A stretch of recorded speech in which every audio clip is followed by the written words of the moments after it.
Salut tout le monde, j'espère que ça va bien. Alors on est en plein milieu du mois de juillet et au paysage que tu vois derrière moi, tu peux deviner que je ne suis pas chez moi en Guadeloupe. Et comme je ne suis pas chez moi, je suis en mesure de recevoir des produits à tester que les fabricants ne veulent pas m'envoyer en Guadeloupe pour des raisons évidentes de coût de transport, mais qu'ils acceptent de m'envoyer en France. Aujourd'hui, je suis donc dans ma région natale en Franche-Comté, dans la très jolie ville de Besançon, pour te présenter un produit qui m'a été envoyé par la société King Bollen.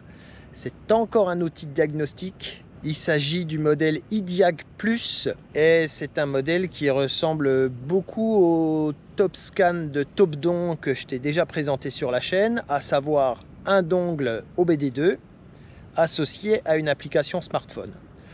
Dans la vidéo d'aujourd'hui, on va faire un unboxing, une prise en main, les premiers pas de l'utilisation de cette interface de diagnostic, ce qui va déjà nous donner un premier aperçu, une première idée de ses fonctionnalités. Pour ne pas te déstabiliser, on va faire des choses qui sont similaires à celles que j'ai déjà fait avec TopScan, pour que tu puisses assez rapidement te faire une idée comparée au TopScan. En ce qui concerne la gamme de prix, on est un petit peu plus cher que TopScan. TopScan, on était à moins de 100 €. Là, on est un peu plus de 100 €, dans les 120 €, je crois. C'est également un modèle qui est soumis à un abonnement annuel de 99 $, donc un peu moins de 100 €. Et ça sera inévitable de toute façon pour toutes les interfaces. On l'a déjà dit, il n'y a que VCDS qui est beaucoup plus cher à l'achat, mais qui permet d'avoir une utilisation illimitée sans avoir à renouveler un abonnement annuel. Pour cette présentation, on va faire ça sur une Polo 2018. Donc c'est la même que j'ai à la maison. On n'a que des VV dans la famille, donc c'est assez facile de trouver des VV pour les tests produits. Bon bah allez, je te fais pas attendre plus longtemps, c'est parti pour découvrir ce produit.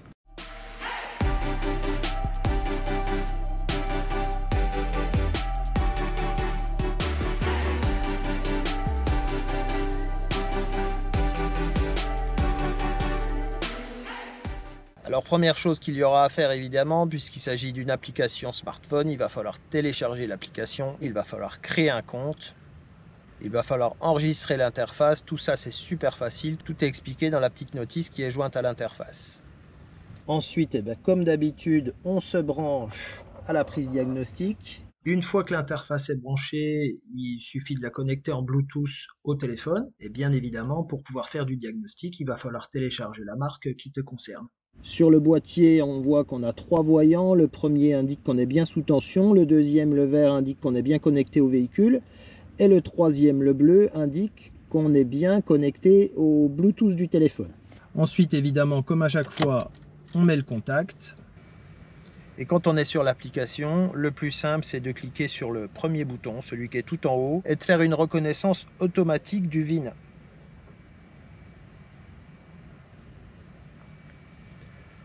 On entend biper.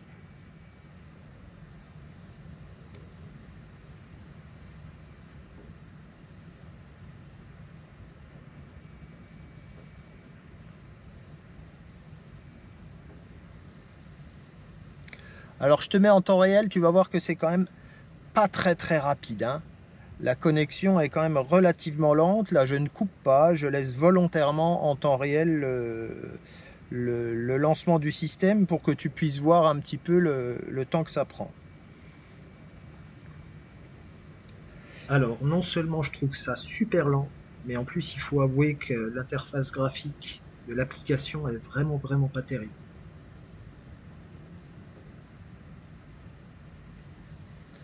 Là, j'ai lancé un autoscan, comme on l'a déjà vu sur de nombreux outils de diagnostic. Comme tu peux le voir, c'est assez rapide. On a le compteur de temps qui s'égrène en haut, là. Donc, on voit qu'on arrive à 20 secondes. On est déjà, je pense qu'en 30 secondes, on a fait le scan complet.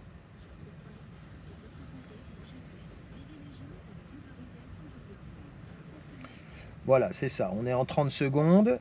Et puis on voit la liste de tous les calculateurs avec les défauts ou non. On voit que j'ai qu'un seul calculateur sur lequel il y a des défauts. C'est le calculateur combiné d'instruments. Donc on va tout de suite aller voir de quoi il s'agit. Donc là, il me donne toutes les caractéristiques du calculateur, je confirme. Ensuite, lire les codes erreurs. Bon, on voit que j'ai deux défauts qui, à mon avis, alors si on clique dessus, bon, on n'a pas plus de détails. Ah si, en cliquant sur le petit... Oh, non, ça fait chier ça.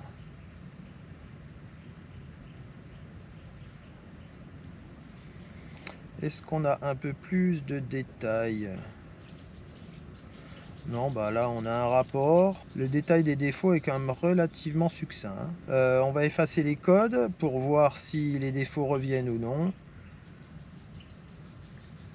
Bon, les défauts ne reviennent pas, a priori c'était du sporadique. Alors qu'est-ce qu'on peut voir quand on est dans le calculateur? Déjà, on voit que on a le Security Access, le 16. On voit qu'on a adaptation. On voit qu'on a réglage de base, un petit peu toutes les mêmes fonctionnalités qu'on a sur des interfaces déjà relativement avancées, type interface pro. Sur le TopScan, moi j'avais les fonctionnalités complètes, mais certains dans les commentaires m'ont dit qu'ils n'avaient pas toutes les fonctionnalités que j'avais. Autre chose d'intéressant, quand on va sur Security Access, là, on constate que les codes d'accès sécurisés sont proposés, ce qu'on n'avait pas sur le TopScan, donc ça c'est déjà un petit plus. On constate que la traduction est quand même relativement fiable. Ce qu'on va faire, c'est qu'on va aller voir deux choses qu'on a déjà vues sur d'autres interfaces. Du coup, on va pouvoir comparer directement. La première chose qu'on a déjà vue, c'est la remise à zéro ou la configuration du rappel de vidange et d'entretien. Donc je vais aller sélectionner le calculateur numéro 17, puisque c'est sur le compteur que sont stockées ces données-là. Je confirme. Ensuite, je vais dans Adaptation. Alors, dans quoi ça peut être ? Donc on voit toutes les adaptations qui sont possibles. Hein. Je cherche que... Ah ben voilà, ça y est, j'ai trouvé. Donc ici par exemple, on peut configurer le kilométrage maximum entre deux services inspection. Donc là, il est calibré sur 30 000, mais je peux mettre ce que je veux. Ensuite, le temps maximum entre deux services inspection, 2 ans. Ça, c'est pas surprenant. C'est le réglage de... C'est la configuration standard chez VV, en fait. Hein. Ensuite, là, le temps écoulé depuis le dernier service inspection, 124 km. Oui, je sais que la révision vient d'être faite sur cette voiture. La valeur minimale, on est à 15 000. Alors, par contre, je ne trouve pas de raccourci pour remettre à zéro ces fonctionnalités-là. On verra après. Ensuite, le deuxième truc qu'on avait vu, notamment dans ma toute dernière vidéo, c'est est-ce qu'on peut coder des fonctionnalités, des options de confort. Donc on avait vu dans ma toute dernière vidéo qu'on pouvait coder avec le TopScan le rabattement automatique des rétroviseurs à la fermeture de la voiture. On va aller voir ici avec le iDiag Plus si on arrive à le faire. C'était dans Centrale électrique. On confirme. Permission d'accès. Et oui, là on voit par exemple que le code d'accès sécurisé, le 31347, alors on voit hein, que c'est exactement la même procédure que ce que je vous ai présenté la semaine dernière. Donc le 31347, qu'on va devoir taper ici. On confirme.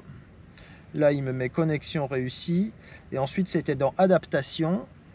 Là, tout a l'air traduit en français. On va taper rétro là dans la petite barre de recherche. Ajustement du rétroviseur. Je pense que c'est là-dedans. Descente du rétroviseur vers l'arrière. Donc ça, c'est quand on passe la marche arrière. Abaissement du rétroviseur activé. Pliage du rétroviseur à distance. Voilà. Mode pliage du rétroviseur à distance par télécommande. Il est activé. Voilà, c'est là-dedans.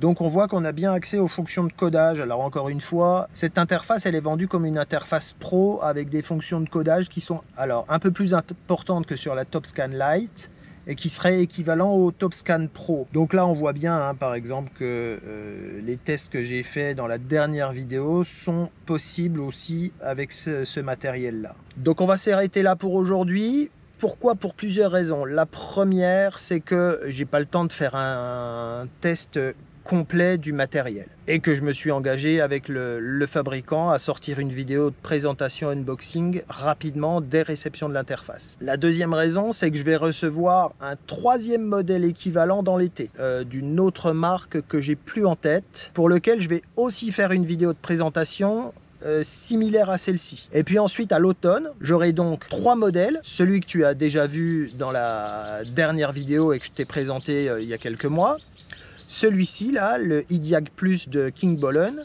et le troisième que je vais recevoir dans l'été, qui sera aussi un dongle OBD2 associé à une application smartphone. Donc pour cette troisième marque, je te ferai aussi exactement la même vidéo que je viens de te faire là, de présentation et juste de prise en main. Et puis ensuite à l'automne, je ferai une vidéo avec une comparaison des 3 modèles. Voilà, et ben du coup on en a terminé pour cette vidéo de présentation de l'outil de diagnostic iDiag Plus de la marque King Bollen. J'espère que cette vidéo t'a été utile, n'hésite pas à me le faire savoir dans les commentaires. N'oublie pas de liker, de partager et de t'abonner si ça n'est pas encore déjà fait. Encore une fois, l'abonnement c'est important si tu ne veux pas louper la présentation du troisième produit que je vais te présenter dans l'été. Et puis d'ici là, je te dis à très bientôt dans une autre vidéo. Allez, ciao!